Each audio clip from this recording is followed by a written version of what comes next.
and welcome to Qtr Time podcast in partnership with Carbon Jacked. I'm Lucy G. And I'm Lucy P. And we're here to bring you all the netball goodness you never knew you needed.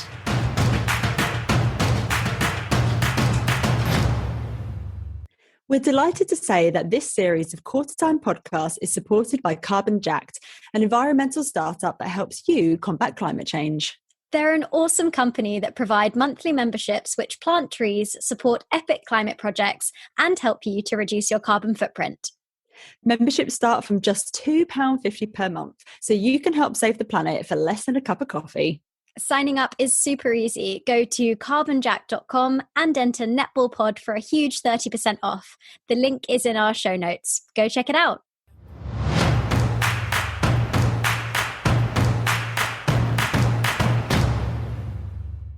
Hello, everyone. Welcome back. We've had another super exciting week in the netball world. Round 10 of the Vitality Netball Superleague took place. We are at the halfway point, people. Super exciting. We did unfortunately have 2 games that were postponed. Also this weekend, we had the start of the Suncorp Super Netball season under there in Australia. And I mean, that was awesome, wasn't it? Aren't netball weekends just the best? Literally, they're God's tier weekends, netball weekends. So, Lucy G, what's coming up on the show today? So we're going to kick off with our 3-word summaries of the Vitality Netball Super League and then move on to our game and player of the round. Then we're going to take a deep dive down under to discuss the Suncorp Super Netball with none other than Bianca Chatfield. We're going to take a look at each game from the round, examine some of the key players, then take a look at Australian netball as a whole, and of course, talking about the Aussie Diamonds. Exciting. Oh, I can't wait for this one.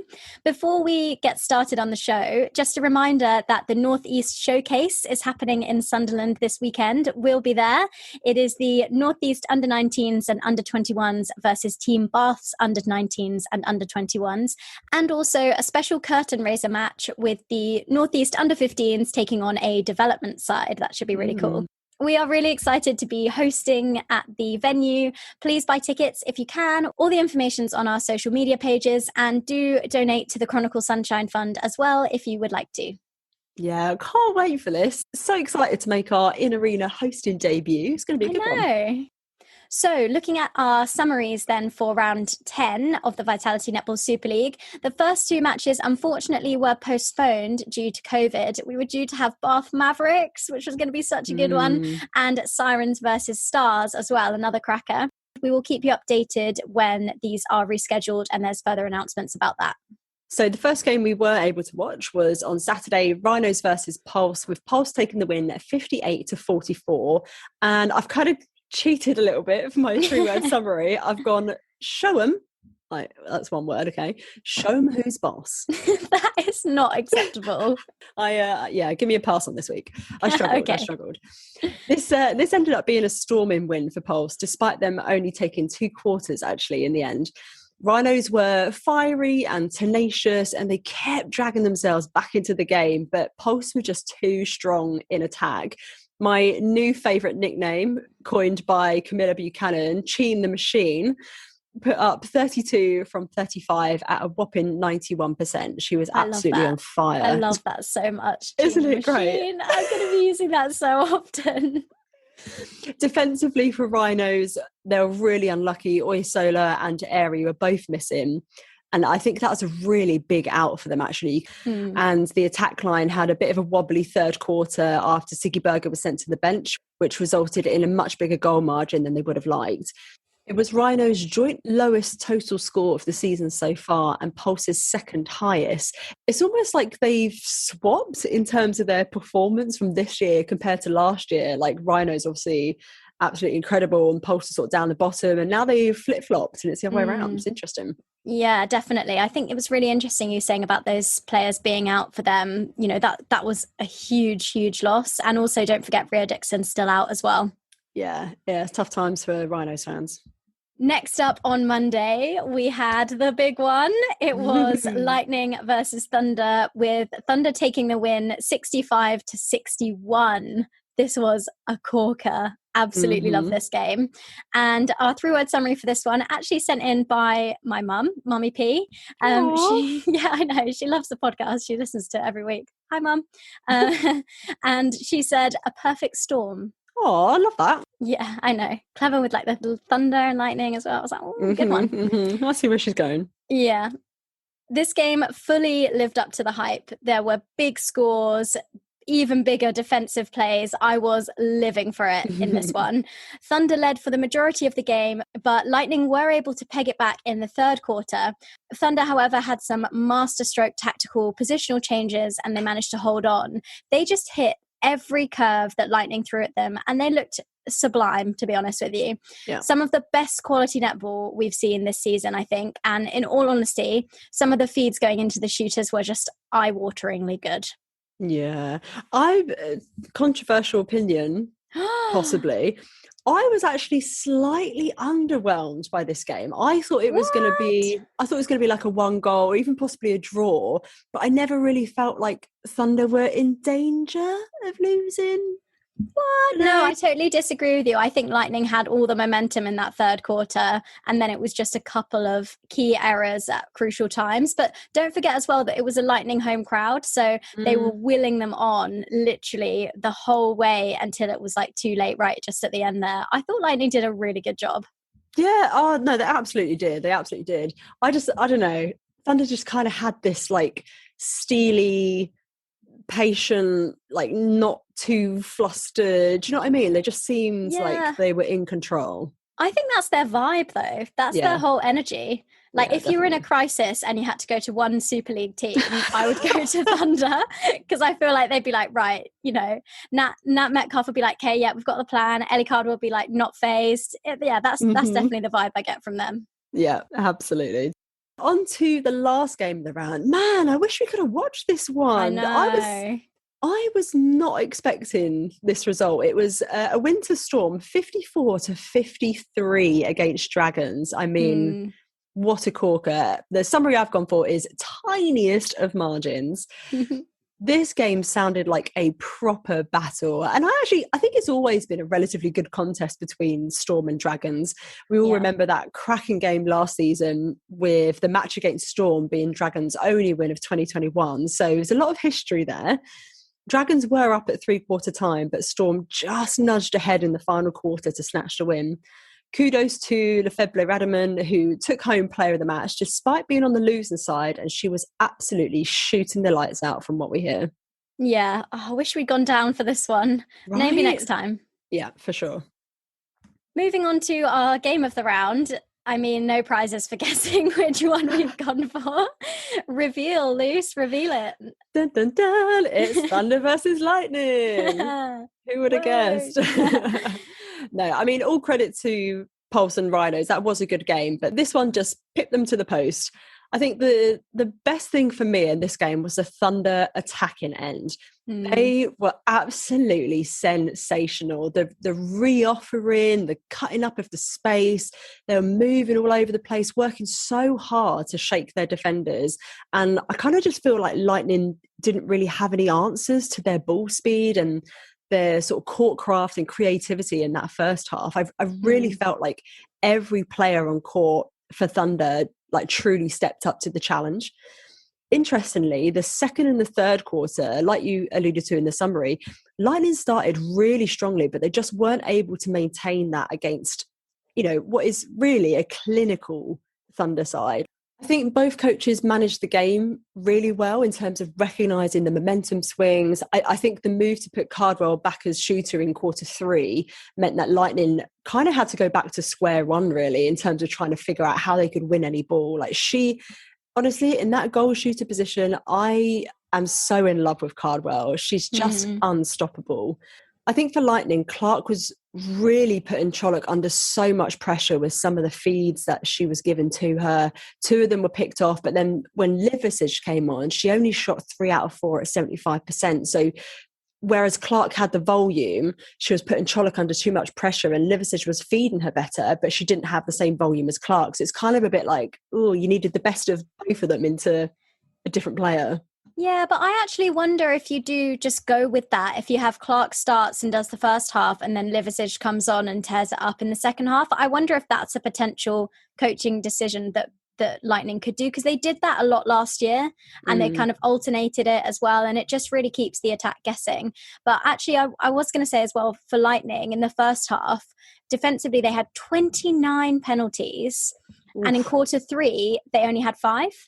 So that just shows, when they came back into it in that point, that, that's when they were staying in the game. Also, in the first half, they only shot 78% to Thunder's 91. So they had actually had more attempts on goal. So there was a little bit of inaccuracy there. But I do think this game was really just about that push and pull, that, your move, tactical, like subtle changes. Yeah. Exactly. Yeah. I think Karen Gregg said that as well afterwards. And it's a great test for these teams because they want to, come up against the best. And it's just a sign of 2 quality teams who just kept stepping it up to another gear. Yeah, I completely agree with you. And, those penalty stats are actually really interesting, because the other thing that I noticed from this game is that Alice Harvey, I think in particular, really struggled with the penalty count this week. She actually had the most on court with 16, which is almost half of Lightning's total penalties. They had 39 in total. So I think she found it really hard to adjust. But I feel like last year was almost like a breakout season for her. I felt she was so strong. She was like one of those young guns. But now, with the departure of Sam May, like, she's really needing to own this position. And I do think she's sort of struggling a little bit to adjust to some of the umpire calls. Yeah, I agree with you. I mean, you've got to stay in play, I think, a lot more than that, even if you're, the goalkeeper who you expect to get at least some penalties.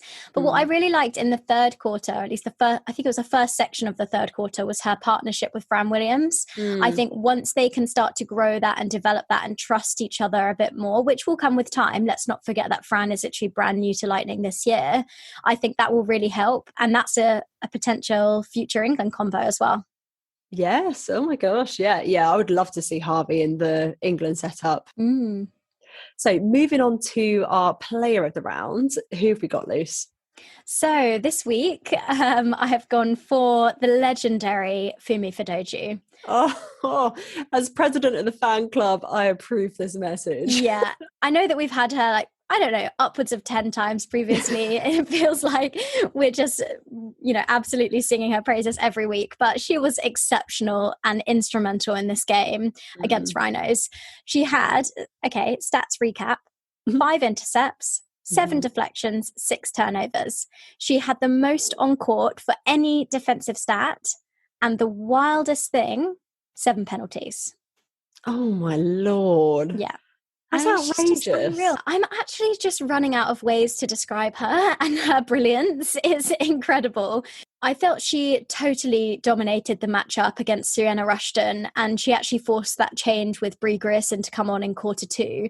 And I mean, I think she did match Brie a bit closer for speed, and that was still a bit of a good tussle, but she was just everywhere. I mean, I don't know what attack lines are going to do about her. She's second for intercepts across the league with 28.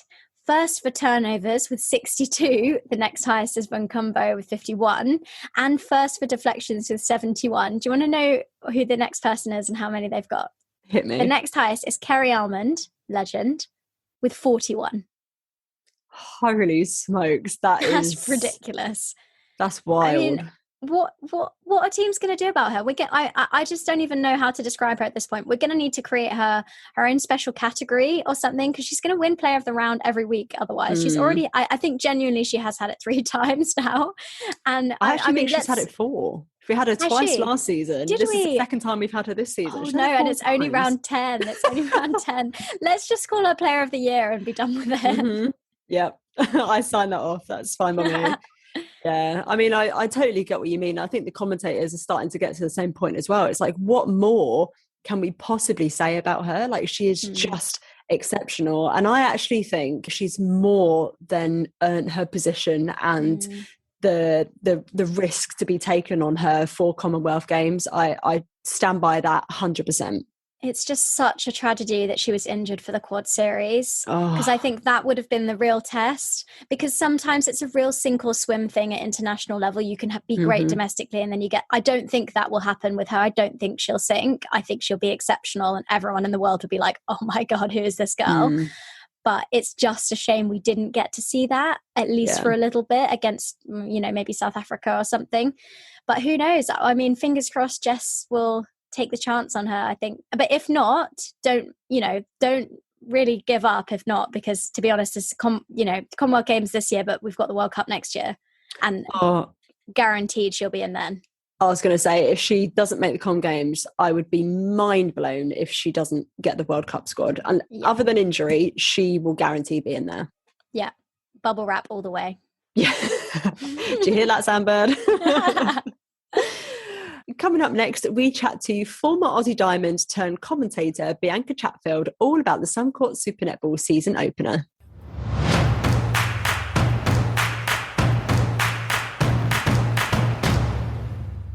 Do you want to help combat climate change? Well, you can by joining Carbon Jacked. We're both members and we love it. Memberships start from £2.50 and your money goes towards amazing projects, from planting trees in the Peak District to providing refugees with sustainable solar cookers. You can get a huge 30% off by entering Netball Pod when you sign up at carbonjack.com. Carbon Jacked also do loads of great work with businesses, so get in touch if your company wants to become more sustainable. All the info you need is in the show notes, so make sure you take a look.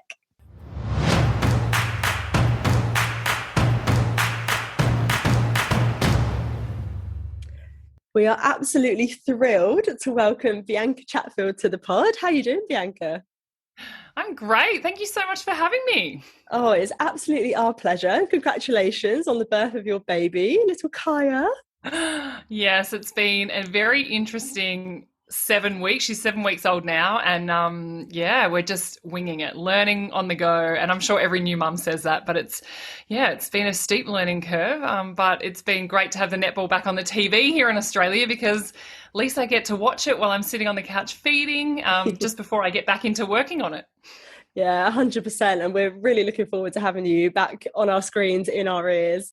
Let's just dive straight in. We've had the opening round now, and we really would love to hear your analysis and your insight into the opening weekend of SSN before we move on to discussing the wider netball scene in Australia at the elite level, and of course the Aussie Diamonds in this all-important Commonwealth Games year.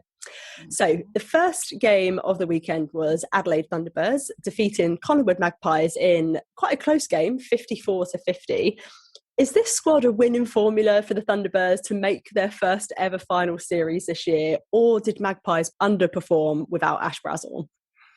Ooh, that is probably a tough question to start with, because it's probably a bit of truth to both sides of the story. I think the Magpies, who I had tipped to at least get to the grand final this year, I thought they've got the team. Sophie Garvin, what a recruit she has been. But of course, with COVID and not having a coach in Nicole Richardson, and then Ash Brazel being out with concussion, I mean, you just never know when injuries are going to hit. And we did see that in the other part of the round as well with other teams. But so for me, I think the Magpies just shuffled things around too much. When you have Ash Brazel out, then all of a sudden you put Kelsey Brown in the centre, you've got Jovic on, you kind of putting people out of position. And we know Kelsey Brown is at her best when she's at wing attack. And so by kind of moving people down the court, it doesn't necessarily mean it's going to work. And I think that's what Magpies really struggled with, to find that consistency. So I'm sure there's a heap that they'll want to improve on. And Nicole Richardson would have been sitting at home, probably going a bit crazy watching that game. Because they've got it there. They've got the talent, and it's just about it all clicking for them. But then on the flip side, on a more positive note, I think when we look at what the Thunderbirds were able to do, we saw it in the Team Girls Cup in our pre-season. The Thunderbirds have had this, young group together that have been building, and you see what they're able to do now. It's great. Potgieter is back and playing as well. She did a great job, scored her 1,000th goal. But I just really like what the Thunderbirds are bringing. They're a young group, but they've actually had a few years under their belt now together, and it's exciting to watch. And I mean, of course, Matilda Garrett, even, like, she's another great player who probably doesn't get spoken about enough as her role that she plays at goal defence, and Macy Nankiville. And yeah, I think they've just got a really talented lineup now that have really just got to really nail down that consistency every game against the tougher teams too. Yeah, I actually think that this could be Thunderbird's year to make it in the top 4. I think if it's ever going to happen, it should be this year. Like you say, they've had a few years under their belt now. They should have those connections, and like that connections thing is really interesting. So when you flip it over to the Magpies, it was that centre wing attack, goal attack area that I think they really struggled. And obviously Garbin has come over. Garbin played goal attack when really she is a starting goal shooter for my liking, and she only had 5 from 8 shots and -6 Nissen net points with 5 general play turnovers. Wasn't a great game for her. What's your thoughts on her move to the Pies? I think it's a really smart move when you just look at it on paper. So she was not getting much court time at the Swiss, or getting court time, but she was a real impact player for them. And she knows that, when it comes to a Commonwealth Games year and a World Championship year, you want to be in the diamonds. You want to make sure that you are putting everything out there on court to get selected, because you're not going to get selected if you're only playing bits and pieces of games. And so I think that's where it was a smart move for her to get out of the Swifts to take on a starting 7 role somewhere. Whether Magpies was the right place to go, I don't know. But I think for her, she really needs to, like, she was obviously recruited as a goal attack too. And you're right, her background is shooter. She can do so much damage as a shooter. So now moving to Magpies in that goal attack position, she's really got to own it. So she's really got to find a way that she can nail down that position, and she can't go back to shooter. We know Shimona Nelson's there. So for Garbin, I think it's up to her now what she does with this opportunity she has. And it wasn't a great performance this week, but it's what she does next week and the week after. I think that the Stacey Marinkovic, the Diamonds coach, will be really watching how she gets herself out of not the best start when she's probably had all the pressure on her shoulders that she's been the gun recruit that's going to fix everything at the Magpies. Yeah, that's such a lot of responsibility, especially to put on a shooter, and a young shooter as well. I think we think of Sophie Garbin as a bit older than she actually is. She's still, at the early stages of her career, and no doubt the nerves will have played quite a big role in that sort of less than good performance, I think it's fair to say, from her. Next up, it was the New South Wales derby between the Swifts and the Giants. And we always knew this was going to be a very close game. And the Giants came out on top narrowly, 57-55. And very sadly in this game, as you alluded to earlier, we saw Sammy Wallace go down with an ACL injury in the final quarter. I mean, that was devastating to see, really, really horrible. And in the off-season, the Swifts lost a significant amount of experience and depth in their bench with Metcalf, Moore, and obviously Garbin that we've spoken about. So they have quite a few youngsters this year who are far less experienced than those names. Do you think they have enough depth in the bench this year? Well, if before Sam Wallace went down, you would say, they had to transition to start bringing on some new players. So you would think, okay, they might have been able to get through having a strong starting 7 and not as strong bench as what they have in the past. But when that happens, and when that's how your team is made up, that's when, unfortunately, if you get an injury, you're in all sorts of trouble. But in who's going to replace Sam Wallace now, it was terrible to see her go down. She's such a great person within the team. You see how much they love her. And I know we say that a lot about players and, she's the soul of the team. But there was just so much love and so much heartbreak when she went down. So I think Swifts probably, they have a young bench already. So when you've got an opportunity to replace a Sam Wallace, I don't think they can afford to go someone young and developing. I think while they've got such a strong team already in their 7, they probably need to find a shooter who can come on and play the game they need them to play, which kind of throws up who is out there that can actually do that hasn't been on a list. And the number one name that comes to mind for me is Caitlin Bassett. She is out there. Yes, she's part of our commentary team, but who knows? Why wouldn't they go to her? Before the season, I think she was looking at even being a training partner with the Swifts. So I think this is a huge opportunity potentially for her if they decide to go for that. But that's what they're going to have to make that decision. Do we go for experience ready to go? Or do we, go for a young, developing, potentially New South Wales shooter and give them an opportunity to step up? So, yeah, I'm really interested to see what happens with that one. But full credit to the Giants because, they played well and we've questioned their defence end and how strong they were going to be without the likes of Sam Pullman, Christiana Manua. Like, they're obviously not there anymore.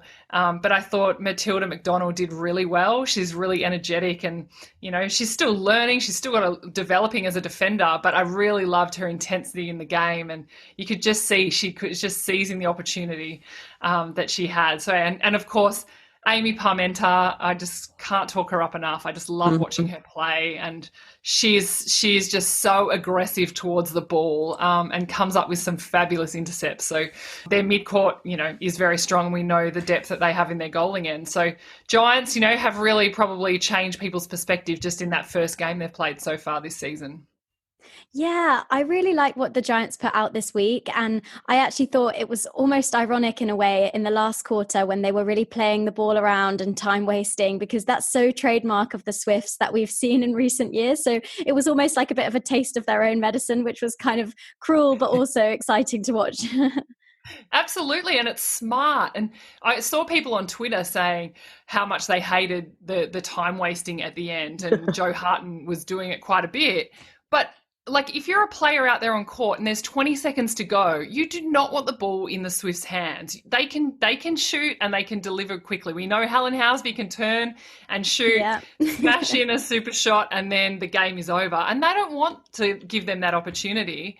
So I actually think it's clever, and anyone who's been out there and played the game knows how hard it is to actually keep the ball off the other team like that. That's the toughest part. So I think it's a real skill, and Julie Fitzgerald, she would have worked on that. Yeah, I think it's interesting you mentioned Housby there, because I think obviously with Wallace going down, there is a lot of pressure on her now. And, it's a bit of a concern from us, from a Rose's perspective. It's a big year, we need her to be in top form. If she's kind of carrying extra load at club level, I think there's only 26 days in between the finals and the Commonwealth Games starting. So, assuming they make the finals, she might not even get a rest. I don't know. It's going to be a tough year, I think. But if you flip it around, it could also see Helen shoot a whole huge amount of goals compared to what she usually would in a game. And if anything, be better prepped for her going into Com Games, because we know that, sometimes she might shoot 7 goals in a game because she's playing more of that feeding role. Whereas for the Roses, when she stands up and shoots a bulk of goals, that is really damaging. I mean, I don't want to give that away for the Diamonds. We're happy for her to shoot 7, but if she does shoot a lot more than 7, it's very hard to stop her. Yeah, it's really interesting actually to flip that perspective and turn it into a positive thing, because my immediate instinct was to be like, oh my god, she's going to be exhausted, she's going to be knackered, she's not going to be able to perform. But actually to turn it around like that, I think is really cool. And then on Sunday we had the Queensland Firebirds versus Melbourne Vixens, with the Vixens taking a 5-goal win, 70-65. What blew my tiny mind in this game was the number of penalties. There was 91 to the Firebirds alone, 28 of which was for Kim Jenner, who had the most on court, and 70 for the Vixens, which isn't 91, but it's still not great. Erin Delahunty highlighted on Twitter that this year the SSN has lost literal decades of experience in terms of umpiring, with no Michelle Fippard, Mark Hennin or Helen George. Do you think that this has had a detrimental effect on the game and subsequently will have an effect on the league as a whole this year? I think it's probably hard to tell just after round 1, but I definitely think losing all of that experience, and we take umpires for granted. And, I've, from the very first moment I started playing elite netball to when I retired, Michelle Fippard was always on the court, next to me, umpiring me, sometimes calling me for great things, sometimes not so great things. But you underestimate, I guess, the impact that they have in making sure that the game is competitive and that you can contest the ball and that it's not over officiated. And so, I think we we'll probably need a season to play out to really know the impact. But it was a hugely penalised game, and I think part of that would go down to being the first game of the season, and you're just not playing, I guess, as fine-tuned as how you usually would. You're going for balls that you probably shouldn't, or you're putting your hand in there when you probably shouldn't. But on the flip side too, we want the game to be able to, we want to be able to contest. We want to be able to see that contest. And if it's 50-50, you just got to let it go. You can't be picking up all the tiny little things that are going on. I think give the umpires benefit of the doubt and let's see how they go in second and third rounds. But at the moment, I think they're probably having to make sure that they get, because of COVID too, a lot of, 2 years probably there's been a lot of games not happening. So a lot of umpires who haven't even been out there. So it would just be a bit of a challenge, no doubt, for the umpiring department just to make sure that they've got up to speed umpires, in the pool for Super Netball this year. Yeah, that's a really good point. Another thing that blew my mind about this match was that the Vixens managed to win this game only having 37% possession throughout the 60 minutes. How does a team do that? That's wild. Yes, that is a good question, because from my knowledge of the Vixens and obviously playing with them and under Simone, the game plan is you have the ball in your hands and you move it quickly and you get it to goal. And it's probably the flip side is what the Firebirds were doing, and they were holding on to possession as much as they could. They were playing it around, trying to keep it out of the hands of the Vixens. So I think it's just Vixens' quick play that they were able to get it to goal quicker and they're able to score more efficiently. And I mean, we saw with the Firebirds, though, they were doing Kim Revillion, Gabby Simpson, and Lara Dunkley were doing such a huge amount of work in that mid-court. They really were quite patient in how they would get it to Gretel or get it into Danelle Wellham, who's another one we have to talk about how great she was. But I think it's just their way. They're trying to work it around and not force it in all the time like they used to do with Romelda. I think they've got to start to think differently, because yes, even though it's still a tall shooter and Danelle's got that huge height advantage about her, she's a different player to what Romelda is. So I really like seeing, the likes of Kimmy Rav just take her time a little and, not just force it up there all the time, knowing and hoping that Romelda would just rip it out of the air. Now they're actually probably giving Danelle the opportunity to work into the games and not put too much onto her straight away. I mean, she can handle it. She was so good. It was so great to see what she could bring. We've seen glimpses of it already, and for her to get that contracted position and now be in the team, and now we're going to see it week in, week out. It's going to be pretty exciting because, I mean, you guys are so used to seeing her over there as well. This is the first opportunity we've really seen of her, and it's just awesome to get that now and to get it every single week. Yeah, we are big Danelle Wellham fans over here. We loved what she put out for Rhinos. I think she was injured for a few rounds in the middle of the season, but when she was there, she made such an impact. And I mean, actually the circle of Gretel Bruetta and Danelle Wellham is purely frightening for me as an England Roses fan. I really hope that there's a bit of a Diamonds call up coming for her. What do you think? Well, I think definitely in the future, I don't know whether it would be right now, but I definitely think in the future, if she keeps doing what she's doing, and, we also know in your first year, whether it's in Super Netball or whatever elite competition it is, you tend to be able to get away with a lot more, not get away with in terms of, umpiring decisions, but you are able to play with no fear, and you're able to step out there on the court, and defenders don't really know a lot about you yet. So they're still trying to figure you out. And so you get this beautiful free run in your first year as a player. And in your second year as a player, that's when defenders have started to figure you out a little bit more. People are trying to work out tactics to, come up against you. And so the second year is always probably the trickier one. So I just hope Danelle owns this first year that she gets, where she can just absolutely take the court and just show us what she's got, because the second year is always that much trickier. And we saw that with like Georgie Horgis. Her first year, I was like, who is this for the Thunderbirds? And then, second year, it just took her a little bit longer just to be able to have that same flair as what she had in her first season. So yeah, I don't want to put the pressure on Danelle and say she'll be straight in the Diamonds straight away, but I think in the future we'll definitely see her there. Yeah, that's so interesting, actually. I hadn't thought of that second year, sort of having to back up that performance. And also the defenders have had more time. They've seen you. The coaches have said, right, well, she's always doing this, so you need to, get in there. Yeah, that's super interesting. Moving on to the final game of the round, which was the last game with the West Coast Fever versus the Sunshine Coast Lightning, with Fever taking the win with a record-breaking 82 points to 63. I think it's fair to say that the Fever were just utterly ruthless for 3/4 of this game, and Sasha Glasgow was instrumental in this. It all kind of crumbled a bit in the last quarter, which was incidentally when she went off. What did you make of that lineup with Alice Teague-Nield in wing attack this year? I really liked it, and I did not surprise me one little bit.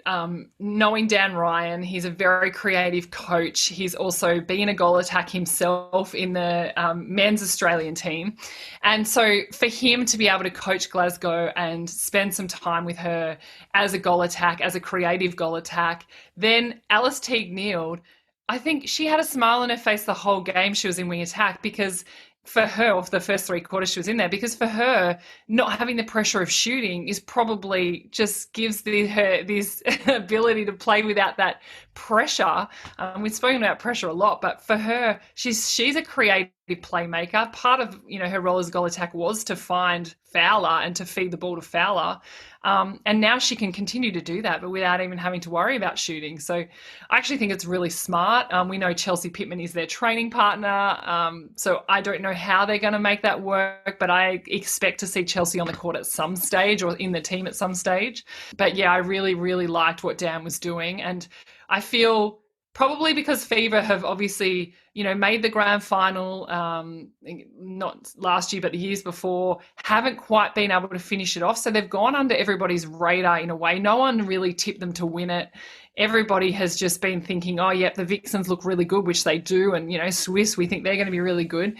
But yeah, I think the Fever this year, they can easily win it because they were in great form. And I mean, Sunday Ariang and Courtney Bruce together, and yeah, they really have no weakness to spot.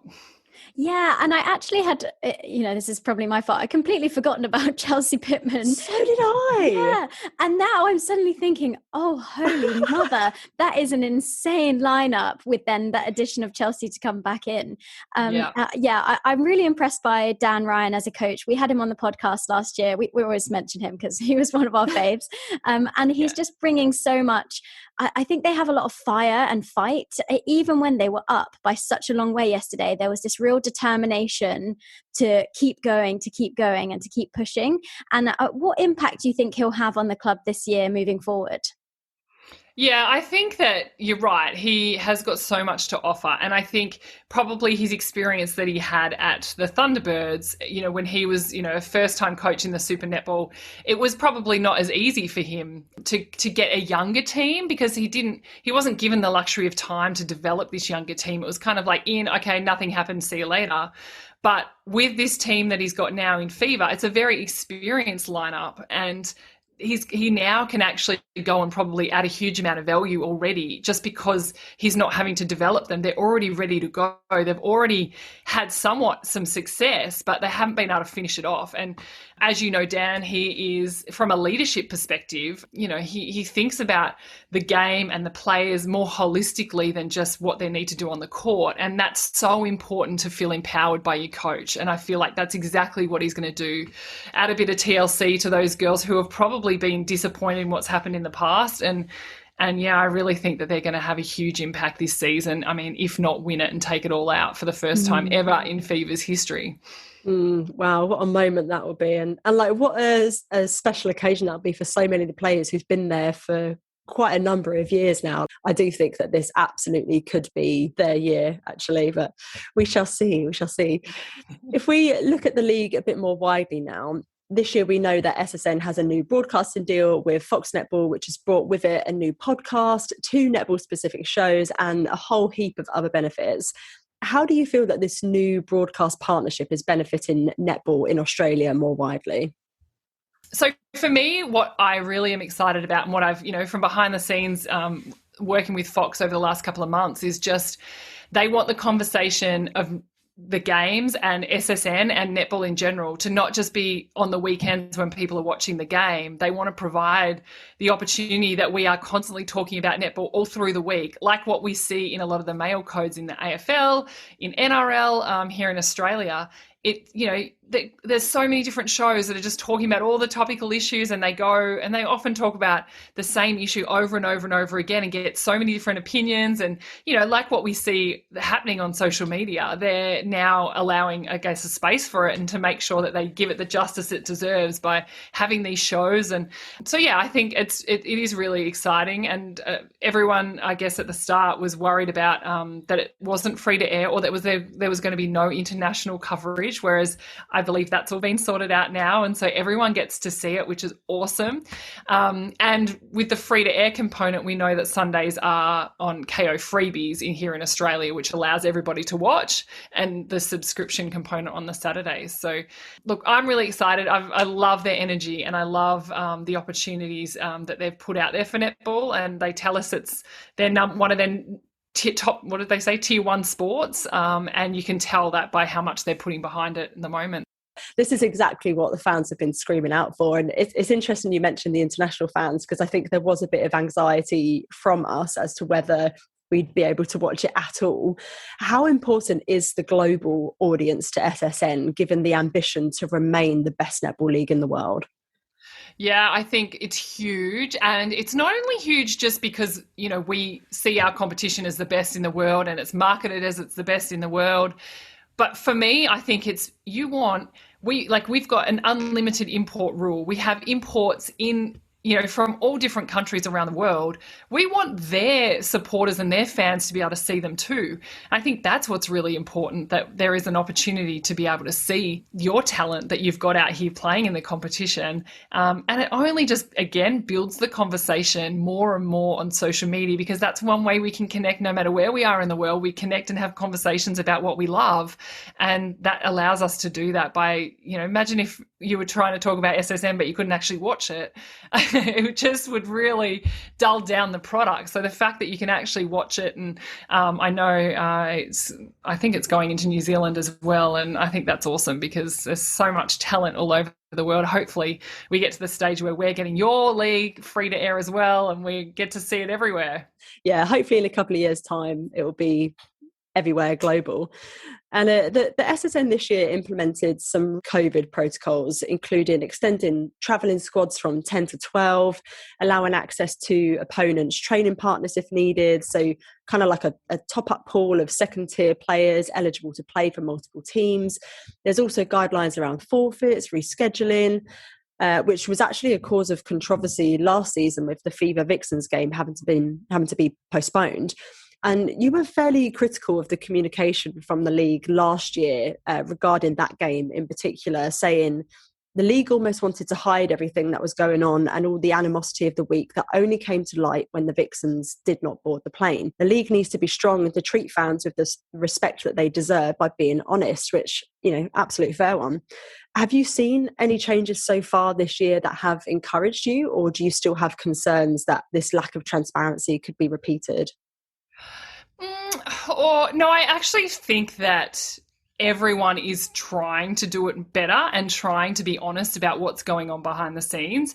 I've been quite impressed by Kelly Ryan and what the CEO of Netball Australia and what she's done since she's come in that she has been, fronting up straight away, whether it's, I remember when the Giants were stuck in South Australia last year and they couldn't get to Queensland, and there was all these murmurs, you heard everything going on behind the scenes, and Kelly Ryan went to the airport and spoke to all the playing group that were there, because all the teams were waiting at the airport wondering why Giants couldn't get on the plane to get to Brisbane, to continue the hub. So Kelly Ryan was at the airport talking to the players. The next day she had a press conference to talk about it to the media. And the minute I saw that, I thought, okay, they're trying, and you can't really ever, give people flack when they're actually trying to do their best to make sure that we are all across what's going on. So yeah, I've seen a lot of promising signs, if I'm being honest. But I guess the true test is when something does happen, when we find out about it and how it's, because even from a broadcast perspective, we would love, for to have the information, so when we do the half an hour pre-game show before a game, we can say, this is what's going on, this is what's happened behind the scenes, rather than us guess at the same time. That's what I think is a really crucial part of connecting all the dots, is that Netball Australia communicate with us as the broadcasters. We can then communicate with the fans with what's happening, and everybody doesn't have to guess anymore. It's all very transparent. So I think it's very promising that we're going to get there. Yeah, I really think this whole transparency piece is such a growth area for netball. I think because it's not as big as some of those other sports that you've mentioned, there isn't always the kind of the openness and that honesty that you would expect to see in the top level, but it's definitely getting there. And I do think that the game is growing and evolving, and all of those things that happen off the court need to kind of evolve along with it. And talking about the game evolving, which I can't believe we haven't actually discussed yet, in 2020, the controversial super shot rule was introduced, and it's obviously here to stay in 2022. I mean, this really split opinions with fans and players at the time, and I think it's fair to say it was certainly not well received. As we're now entering the third season of the super shot, are you team super shot or super not? Well, as a broadcaster, I am team super shot. I like it. Okay, because it's so much I enjoy the conversation around it. I enjoy how it can change a game. However, I like to preface that with, if I was a player, I probably would be team not. So, but as a broadcaster, I'm all for it. But yes, I don't know if I was a player, if I would have been one of the ones going, no, you can't do this. Like, especially like so close to the season starting when it was first introduced. But no, look, I like it, and I like how it's brought a goal attack into the game more. And as a defender, I think, there's so much attention on what an attack end does with it. And I think this season and last season, we really started to see what defenders do now to try and counteract it, and different gameplay that bring tactically that defenders do to make sure that all of those, sharp super shot shooters like Helen Housby, Sophie Dwyer, Jo Harton, all of them, how they can actually try and stop the impact that they have in those last 5 minutes, because you can't play the same way you do at the start of the quarter in that last 5 minutes if you want to try and shut it down. Do you think then that attitudes have almost changed a bit in this year? Now that we've seen it in action, it's not a new thing anymore. We're sort of getting used to it. And like you say, those defenders are learning how to cope with it. Is it here to stay for good? Are people kind of convinced now, do you think? I don't think your general public are convinced by it at all, or you like your huge netball fans. I don't think they're convinced. They love the traditional form of the game, but from a broadcast or from a Netball Australia perspective, I've got no idea what they're planning to do with it if it is here to stay. I imagine now that we're 3 years in, I don't know that they're going to go back or revert back quickly, because of they've done that hard yards. But I don't know. I'm really quite intrigued, like you guys are, as to what happens next with it, and if it is here to stay. Yeah, us too. We'll be watching eagerly over here, I think. Haven't you introduced it over there yet? No, Bianca, no, thank you. No, thank you. We're okay. Somebody suggested that at my local league. They said, "Oh, we should do the super shot," and I said, "I don't think so. I think that would be a disaster." Oh, you really hate it, don't you? Yeah, we're not keen. Do, yeah. Although sometimes when they do it, you're like, "Oh, that was good." Wasn't it? See, you get that little adrenaline rush because you're like, what's going to happen now? That's exactly, you get sucked into it. Exactly, that's how they get you. But it is definitely exciting. And some other changes that the SSN has made is the rolling subs rule and obviously the timeouts rule, neither of which are present in the international game. Do you think further rule changes could or will be implemented to the SSN in the future, thereby taking the game kind of even further away from those international rules? Look, I don't think they're going to do too much more. I don't know, but I assume they won't. I think internationally we need to change and we need to evolve. And I think that I'm not saying the super shot. Calm down, everyone.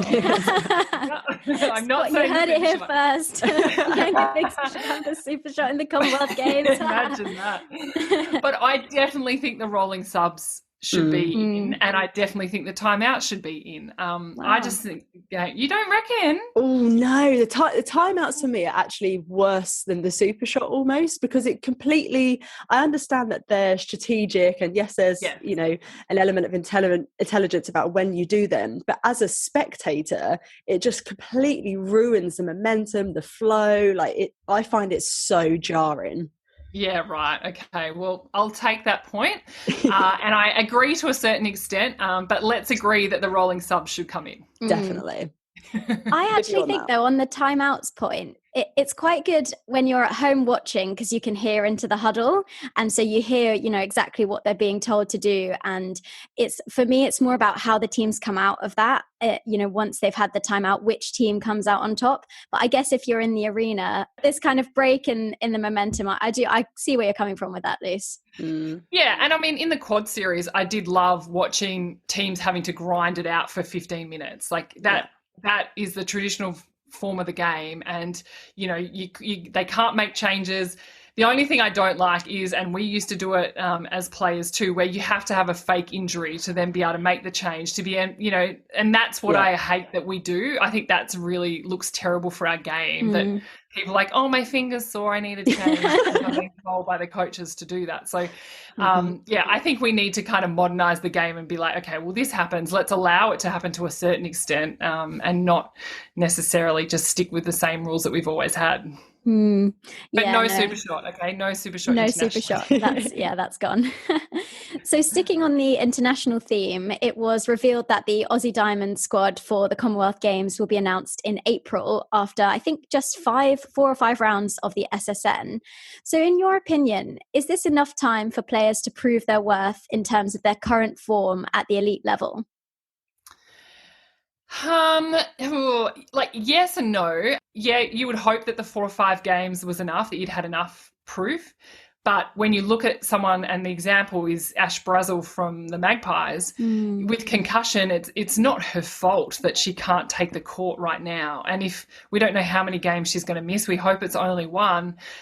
But if she can't take the court for the next couple of rounds, then that really puts her, it's a huge disservice to her lead up and prep for Commonwealth Games. So I'm sure Stacey Mirinkovic, though, has thought about all of that. And, you know, they'll want to name it too, because there's a good part of being a part of a Commonwealth Games team where you are together as a team, and they'll try and do things whether they can actually physically get together, but they'll be trying to do things behind the scenes so that by the time they actually get away as a team, that they are quite united and they've spent a fair bit of time connecting with each other away from their super netball clubs. So I do think it's important. Players also, there's so much pressure on making that team. So if you make it, it probably is good for you, obviously, to for the rest of the season. If you don't, you'll see a lot of players who will really struggle to be able to continue with SSN in the same form that they probably had beforehand, just because there's just so much riding on trying to be in that team. So potentially they want to name it earlier just so that they can get that out of the way, and, you know, players can have a bit more freedom when they go out there and play and not be so stressed about it. But I mean, you're always going to have training partners ready to go, because injuries can happen at any time to that lineup that might get picked. Yeah, as we saw with Sammy. Yeah, I mean, if for my liking, if Ash Braz doesn't get selected, then something is horribly wrong in the world. Rioting outside the Australian Embassy in London. I think she did pretty well in the quad series to, you know, at least show everybody that she can definitely hold up a spot in that 12. Yeah, she's just sensational. She's sensational. Yeah. We could literally talk to you all day about Suncorp Super Netball and netball generally, but we're just going to finish off with a couple of rapid fire questions. So the first one, we asked this of Jenny Woods after the ANZ season opener, so we're going to ask you the same for SSN. Which player transfer in the off season do you think will make the most impact, either positive or negative? I'm going to say Kira Austin. We've spoken a lot about Sophie Garvin, but I'm going to say Kira Austin, because we saw it already with the Vixens and just how well they played, and we saw it in Team Girls Cup without Kira even being on the court. So I really think that she is going to add a whole new dimension to the Vixens this year. Yeah, love that. The other one I was thinking of was Katie Anderhaney, but Kira Austin was up there for me. If you could be captained by any of the current team captains, who would it be and why? like, I don't want to be boring and just go with the players that I know. I'm going to be out there and think about someone different. Oh, look, I'm going to say Kim Revillion from the Firebirds, only because when I played with her in the Diamonds, she was just a young kid who, you know, got an opportunity before she'd even played in Super Netball or ANZ back then. And I just love seeing her mature and grow as a player. And, you know, she's been through her ups and downs recently, and just, yeah, she's playing with so much freedom now. And, yeah, I would really love to play under her and just get a little insight into Ravi, the captain, rather than just Ravi, the centre that's running around and, you know, having such an impact as a player. I'd love to see her as a leader and see what she does. Yeah, absolutely love that. And finally, you said that you think that the Vixens will beat Magpies in the final. After the opening weekend, do you still stand by that? No. I appreciate your honesty. Yeah. I know. I mean, we're meant to be experts, but we certainly can change our mind very quickly. Who are you going for now then? Look, I still think Vixens will be in the grand final. I still think they can win it, but I think they'll be playing Fever and battling out with Fever instead. Yeah, love that. Amazing. Bianca, thank you so much for your time this morning. It's been absolutely delightful chatting to you. I can't wait to hear you on comps next week. No worries at all. Thanks for having me, and I look forward to listening.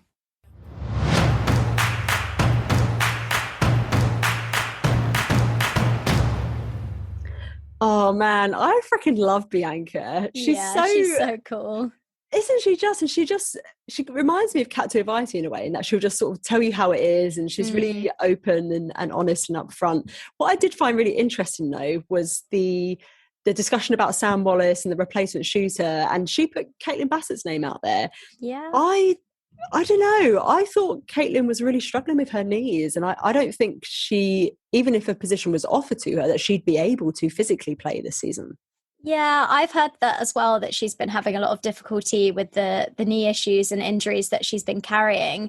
But I mean, it's not out of the question. I don't know. I do feel though the Swifts have such a tight culture, and I think they'll just support Kelly Singleton to come into that role, like the Giants did last year when Kira Austin went down.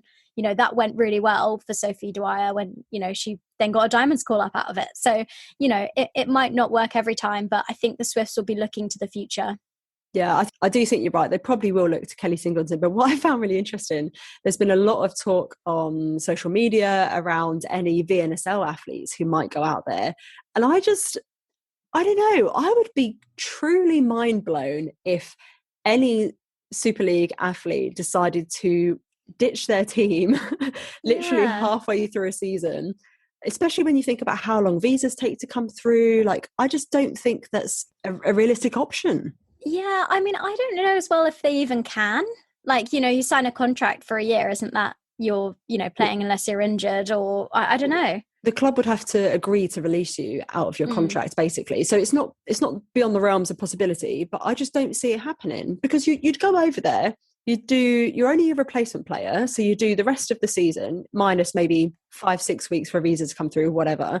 But then at the end of the season, they're not going to not sign Sam Wallace again. Do you know what I mean? Yeah. So you then just have to, I don't know, come back after uprooting your life for however many months. I see it much more likely that they'll bring somebody up, or, you know, somebody, I think I saw a few names floating around, like Emma Ryde or Chrissy Price or one of those other girls, because you don't actually want the additional stress of bringing someone in halfway through a season who has also flown halfway around the world and doesn't know the culture, doesn't have anywhere to live, doesn't have any friends. That, like, you just would get a local person, I think, personally. Yeah, I agree. And I also think, I know, you know, quite a few years ago, I think Jade Clark was one of the ones who left the VNSL season halfway through to go and play for the Thunderbirds, I think it was. But the VNSL was nowhere near the quality of competition that it is now. And I almost think it would be like, not disrespectful if an athlete did go over there, because obviously that is a really special opportunity. But I would be very surprised. Let's put it that way. Yeah, I'm with you on that. So before we wrap up, it's time to take a look ahead to the next week of matches, round 11 of the Vitality Netball Superleague. This year, we've teamed up with Sideline TV to pick our Showdown of the week, highlighting the two key players who we cannot wait to see go head to head. What are we looking at this week, Luce? Okay, so this week our showdown is from the Pulse versus Lightning game, and we've gone for Cheen on Harvey. Yeah, I'm loving this matchup. I think that Cheen the Machine, as we've said, she's in fantastic form at the moment. She's really dominating. She's putting up high volume. She's demanding the ball. And Harvey, we know how dangerous she can be if she can stay in play. So if she's not too heavily penalised in this game, I think it will be a really close contest. And obviously these two are young guns. They're future stars of the Roses, as we've mentioned. And it just be a really good test of the waters with this game overall. And especially with Lightning coming off a loss to Thunder and Pulse having also lost to Thunder, this is really just that battle for second place.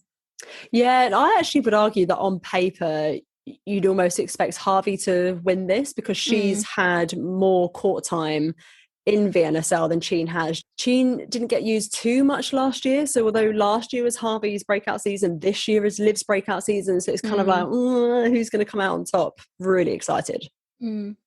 Let us know what you guys think by heading to our socials, and don't forget to tag at sideline.tv.